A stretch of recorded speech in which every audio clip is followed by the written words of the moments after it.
Muy buenos días, bienvenidos de nuevo a Negocios Televisión, bienvenidos a este espacio informativo mirando a todas las últimas horas pendientes del ultimátum de Trump a Nicolás Maduro. Enseguida les contamos los detalles que se han desvelado de esta conversación. Vamos a contarles también el papel que están jugando tanto Rusia como China, dejando de lado a Venezuela. Vamos a mirar también a estas conversaciones de paz en Ucrania con Steve Witkoff, que se reunirá mañana por la tarde con Vladimir Putin, y en un momento en el que Europa sigue desconcertada. Nosotros vamos a empezar con las últimas horas, vamos a empezar mirando precisamente a estas conversaciones de paz entre Estados Unidos y Ucrania. La CNN informa que la Casa Blanca considera un escenario en el que la OTAN y Rusia llegarían a acuerdos separados. Ucrania no tendría que abandonar legalmente su camino hacia la OTAN, permanecería en la Constitución, pero la vía práctica para unirse a esta alianza quedaría bloqueada. Dichos acuerdos podrían alcanzarse sin la propia participación de Ucrania. Las conversaciones entre Estados Unidos y Ucrania en Florida fueron tensas debido a desacuerdos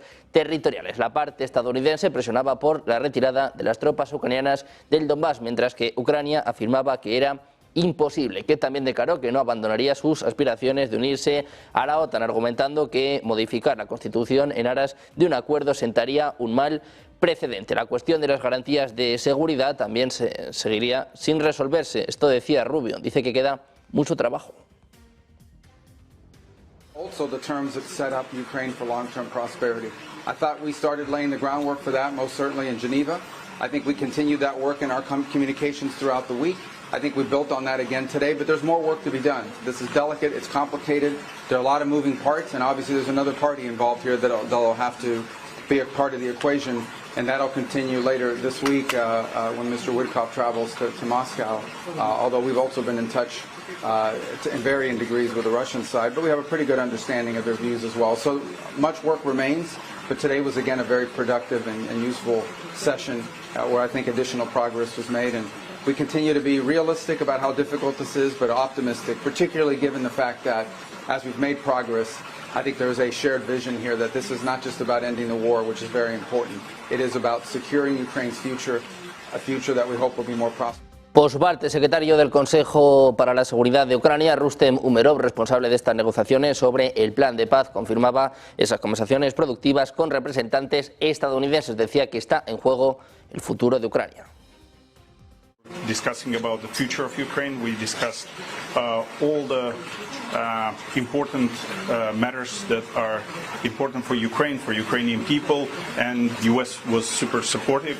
We already had a successful meeting in Geneva, and today we continue this success. So at the moment, this meeting was productive and successful. On the later stages, hopefully, we'll keep you updated. A todo esto les contamos que el presidente ruso Vladimir Putin se va a reunir este martes con Steve Witkoff, el enviado especial de Donald Trump, para discutir el plan de paz de Washington para el conflicto en Ucrania. Es lo que comunicaba el portavoz del Kremlin, Dmitry Peskov. Witkoff está considerado como el principal artífice de la propuesta inicial de 28 puntos, que fue parcialmente modificada durante las consultas de la parte ucraniana, celebradas el pasado 23 de noviembre en Ginebra y que luego han proseguido este domingo en Florida. Mientras tanto, el presidente de Estados Unidos, Donald Trump, hablaba sobre esta situación de tensión, estas conversaciones con Ucrania. Decía que no hay un ultimátum, que no hay un plazo para Putin.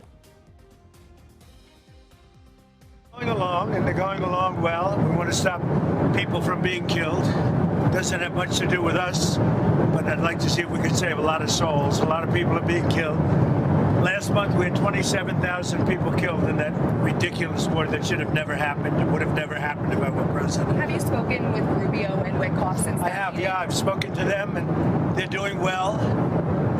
Ukraine's got some difficult little problems. They have some difficult problems, but I think Russia would like to see it end, and I think I know Ukraine would like to see it end. You just said that Ukraine has a little bit of problems. Well, we have a corruption situation going on, which is not helpful. And is that impeding the peace talks? Well, I said it was going on for 3 years, right? Didn't I say it? For 3 years I said it, so I was way ahead of schedule. But I think that there's a good chance. Here is my deadline for you. No, I don't have a deadline. I have a deadline when the war is over.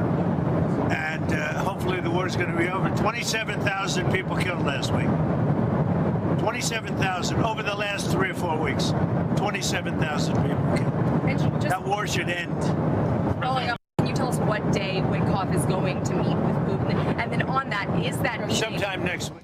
Mientras tanto, el portavoz del Kremlin, Dmitry Peskov, condenaba este lunes en una entrevista los recientes ataques perpetrados por Ucrania en el Mar Negro. Decía que un ataque, especialmente en aguas territoriales turcas, contra buques comerciales y petroleros es un incidente indignante. Además, dice que constituye una violación de la soberanía de la República de Turquía y de la propiedad de los dueños de estos buques. Esto revela, una vez más, decía, la naturaleza del régimen de Kiev. Según este funcionario, se están tomando las medidas necesarias pero que en ocasiones se causan daños a infraestructuras críticas. En este caso, decía Peskov, resulta indignante porque afecta a una instalación de importancia internacional. Además, implica participación internacional.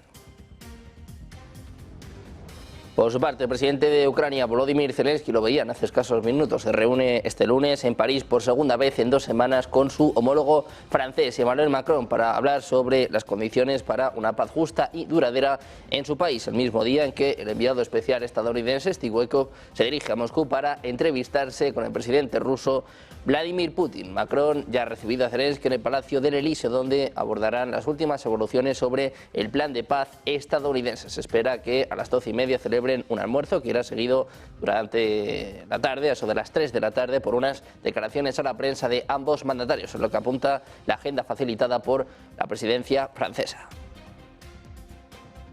Y hablando de Zelensky, hablando de Ucrania, nos contamos que altos funcionarios del aparato estatal coordinaron sus acciones en secreto mediante un chat especial para lograr la caída, la destitución de Andrei Yermak al frente de la oficina de Volodymyr Zelensky, lo que informa Ukrainska Pravda citando a sus fuentes. Según los informantes, durante un tiempo funcionó un chat cerrado, conocido entre sus participantes como revolucionario, en el que influyentes representantes del más alto nivel de la administración discutían y acordaban acciones dirigidas contra Yermak. El círculo completo de sus integrantes aún no ha sido establecido, pero las fuentes del medio insisten en que se trata precisamente de la cúpula del aparato estatal. Tras la caída de Yermak, uno de los altos funcionarios decía que nada alegrará tanto en las fotos de los sábados desde el despacho de Zelensky como la silla vacía a su derecha. Decían que la dimisión de Yermak ya era una realidad inevitable, que simplemente unió a todos en su contra. Es lo que apuntaban participantes de este chat.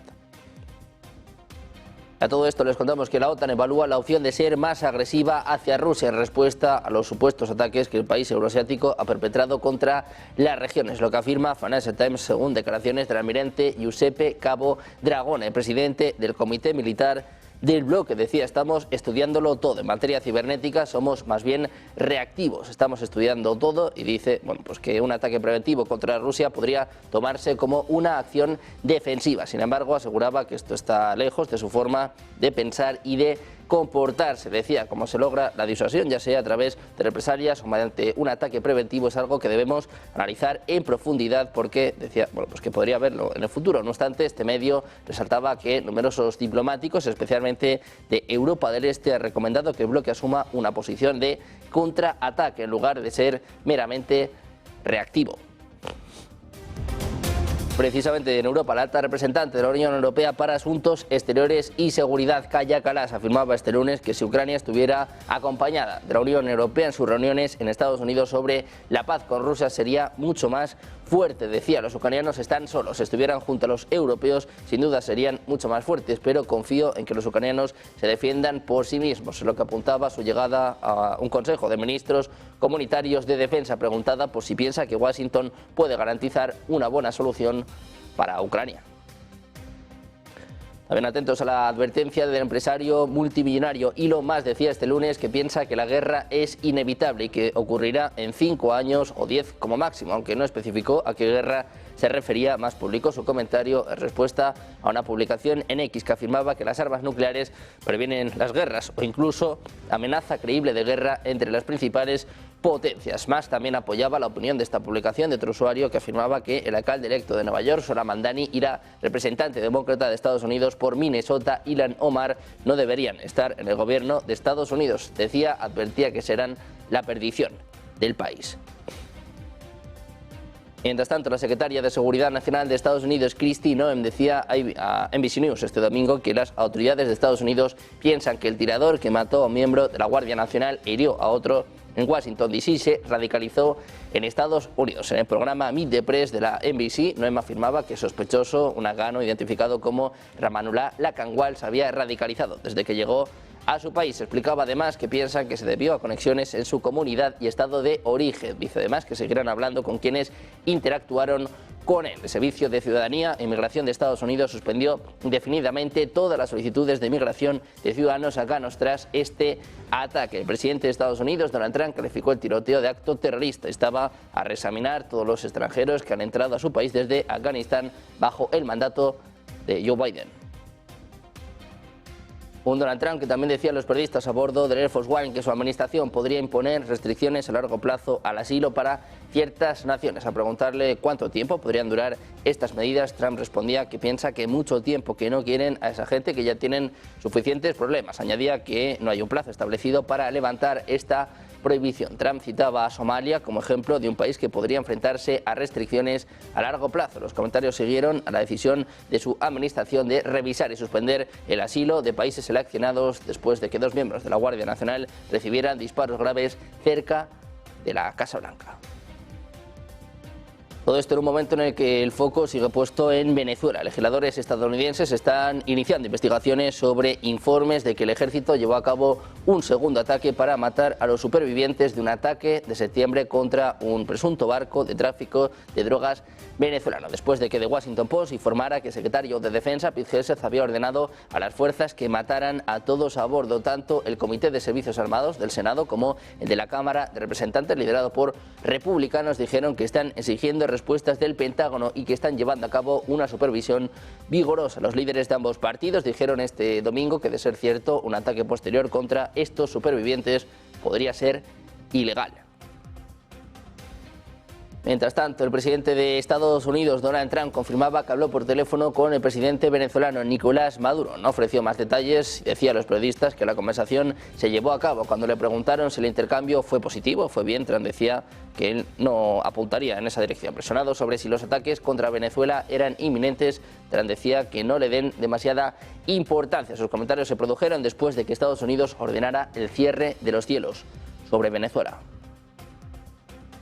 On Venezuela, can you tell us more about why the airspace above Venezuela should be considered closed? Because we consider Venezuela to be not a very friendly country. They send millions of people, really, and probably a number in excess of that.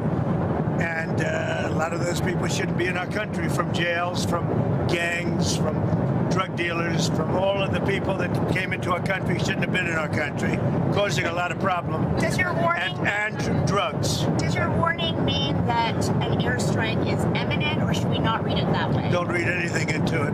The New York Times reported that you had a phone call with Maduro. Did you? I don't want to comment on it. The answer is yes. And can you tell us a little bit No, about I can't it? do that. Mr. President, Would you say it went well? I wouldn't say it went well or badly. It was a phone call. Además, les contamos que han salido a la luz los primeros detalles de esta llamada telefónica que mantuvieron Donald Trump y Nicolás Maduro la semana pasada, una conversación adelantada por The New York Times. Según afirmaba en la CNN, el senador estadounidense Markwayne Mullin, el presidente de Estados Unidos, le dio a su homólogo venezolano la oportunidad de irse de su país. Le lanzó un ultimátum. Decía el propio Mullin que se podría ir a Rusia o a otro país republicano por Oklahoma, que integra el Comité de las Fuerzas Armadas del Senado de Estados Unidos. Decía que el propio pueblo venezolano ha hablado y ha dicho que quiere un nuevo líder y que quiere restaurar a Venezuela al país que solía ser, un país muy próspero. Sin embargo, dice que Maduro ha arruinado absolutamente su país. Mullin no entró en más detalles, como tampoco lo hizo Donald Trump, que horas antes de esta entrevista el senador republicano confirmaba que había hablado con Maduro. Decía además que mantuvo una breve charla que no diría que salió ni bien ni mal. Dice que solo fue una llamada telefónica. Y en el punto álgido de su confrontación con Estados Unidos, Venezuela ha pedido efectivamente el apoyo de sus principales aliados. Wall Street Journal informa que ni Rusia, ni China, ni tampoco Irán están dispuestos a intervenir, a pesar de años de retórica anti americana. La red de aliados de Caracas se está desmoronando. Cuba, Irán y Nicaragua son económicamente demasiado débiles, mientras que Rusia está atascada en la guerra contra Ucrania y China está centrada en sus propios problemas internos. Moscú y Pekín están intentando construir relaciones con Trump y no quieren gastar capital político en Maduro. Por ahora se limitan a un apoyo simbólico, poco más que palabras amables. Los analistas piensan que si Estados Unidos decide usar la fuerza, nadie acudirá en ayuda de Venezuela. Precisamente el gobierno de Venezuela, que denunciaba este domingo ante la segunda conferencia ministerial 2025 de la OPEP, liderada por Arabia Saudí y Rusia, que Estados Unidos busca apoderarse de las reservas petroleras del país suramericano al mantener un despliegue militar en el Mar Caribe bajo el argumento de combatir el narcotráfico. A través de una carta firmada por Nicolás Maduro y publicada por Delcy Rodríguez, el ejecutivo venezolano acusaba a Estados Unidos de buscar apoderarse de las reservas petroleras por medio del uso de la fuerza militar letal contra el territorio, el pueblo y las instituciones del país. Dice que esta pretensión no solo contraria las disposiciones que rigen la convivencia pacífica entre las naciones, sino que además ponen en peligro la estabilidad de la producción petrolera de Venezuela y del mercado internacional.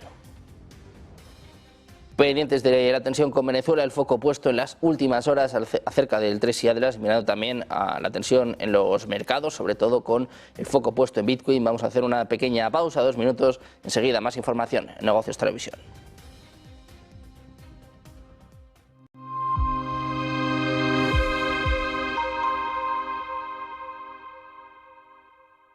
¿Tú crees que hay miedo a hablar? ¿Tú tienes miedo a hablar, Marc? Siempre ha habido una voluntad de controlar el mensaje. ¿Es un punto de inflexión el asesinato de Charlie Kirk?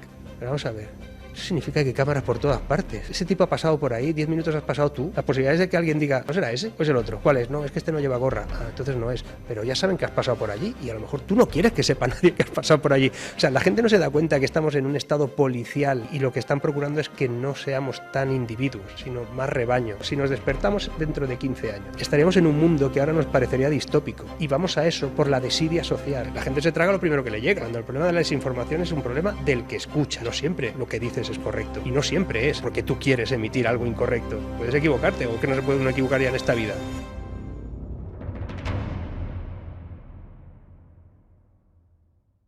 Chat control, votación, minuto y resultado. 12 Estados miembros de Europa están a favor de implementar ya el gran hermano sobre todo lo que escribas y todo lo que compartas. 8 Estados miembros en contra, 7 indecisos. En lo que ahora mismo es la gran partida alrededor de ese chat control que va a marcar gran parte del camino, ¿no? Alrededor de cómo la Unión Europea puede o podría, si esto se aprobara y no quedar parado como sucedió en el 24, lo vuelve a traer en el 25 hasta que salga, la Unión Europea podría inspeccionar todas tus fotos y todos tus mensajes privados. Esa propuesta de chat control obligaría a la inspección de todas las comunicaciones digitales privadas, incluyendo mensajes cifrados y fotos.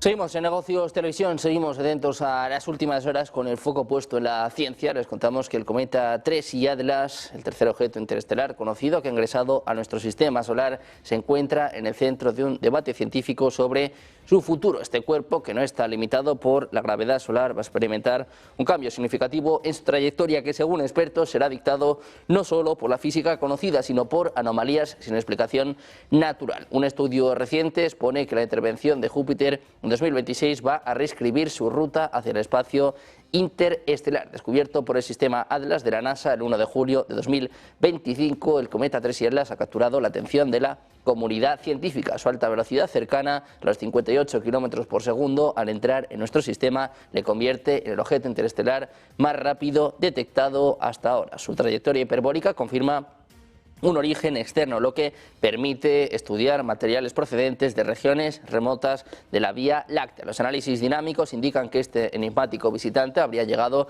desde la constelación de Sagitario y que tras su paso abandonará el sistema solar en dirección a Géminis. Los autores de este estudio apuntan a que podría proceder del disco grueso de la galaxia, una zona asociada a estrellas de gran antigüedad debido a la elevada velocidad vertical del cometa respecto del plano galáctico. Sin embargo, precisan que es incierto confirmar la región de origen utilizando únicamente la información cinemática. Investigaciones previas ya habían postulado que este cuerpo no había tenido encuentros cercanos en 10 millones de años y que podría haber viajado en solitario durante miles de millones de años, reforzando la hipótesis de que procede de un antiguo sistema planetario o de una exonube de Oort.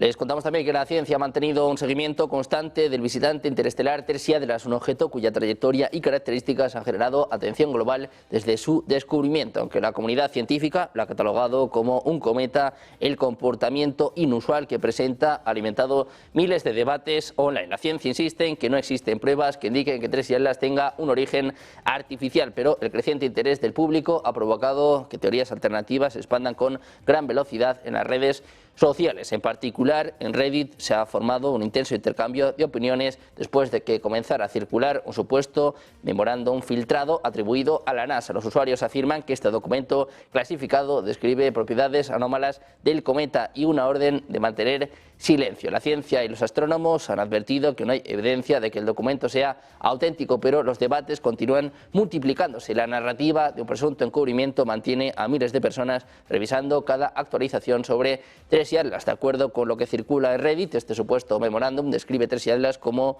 un objeto con aceleraciones que no coinciden con las de un cometa típico, mencionando incluso material reflectante con apariencia de aleaciones metálicas. Esto ha llevado a que varios foros sostengan que la ciencia estaría ocultando información para evitar el pánico global. Aunque la NASA no ha reconocido la existencia de dicho documento, los usuarios aseguran que el For Eyes Only sería una señal de que las anomalías de Tersiadras apuntan a un origen no natural. También miramos a Oriente Medio para contarles que el Ministerio de Interior del gobierno de Hamas en Gaza denunciaba este domingo que Israel ha violado el acuerdo de alto el fuego en la franja de Gaza en 591 ocasiones desde que entró en vigor el pasado 10 de octubre, además de 357 mártires y 903 heridos. Interior asegura que Israel ha detenido además en este territorio palestino a 38 personas hasta la noche del 29 de noviembre. Por su parte, la sanidad gazatí denunciaba este domingo la escasez de medicamentos en Gaza a pesar de la tregua, mientras Israel continúa controlando el acceso de ayuda humanitaria al enclave. Precisamente el primer ministro de Israel, Benjamín Netanyahu, enviaba a través de su abogado la petición al presidente israelí Isaac Herzog del indulto en el juicio en el que se enfrenta a 3 causas por corrupción, fraude, abuso de confianza y sobornos, lo que confirma la oficina del jefe de Estado. La oficina del presidente está al tanto de que esta es una petición extraordinaria que conlleva implicaciones importantes. Dice que tras recibir todas las opiniones relevantes, el presidente va a considerar la petición con sinceridad y responsabilidad, es lo que indica la presidencia israelí en un comunicado. Netanyahu, como saben, está siendo juzgado por el conocido como caso Mil, acusado de haber recibido regalos por parte del magnate de Hollywood Arnon Milchan a cambio de favores políticos. También por el caso 2000, en el que supuestamente benefició al jefe del medio Yediot Aharonot en un escándalo de fraude y abuso de confianza para perjudicar al periódico de la competencia, en este caso a Israel Hayom. También pendientes de los mercados con la OPEP, que celebró una reunión online este domingo, decidiendo confirmar su decisión del 2 de noviembre de pausar los incrementos de producción en los primeros 3 meses de 2026 debido a la estacionalidad. En un comunicado, 8 países de la OPEP anunciaron que van a monitorizar y evaluar las condiciones del mercado y que los 1,65 millones de barriles por día podrían ser devueltos en parte o en su totalidad, sujeto a la evolución de las condiciones del mercado y de manera gradual. Se anunciaba que los 8 países se van a reunir mensualmente para revisar las condiciones del mercado, la conformidad y la compensación. La próxima reunión está programada para el próximo 4 de enero. Atentos a los mercados, hoy con caídas en Europa, el foco puesto sobre todo en las caídas en Bitcoin, cediendo cerca de un 5% en las últimas 24 horas. Vamos a hacer una pequeña pausa y enseguida todas las claves. Ponte en acción con Manuel Velázquez.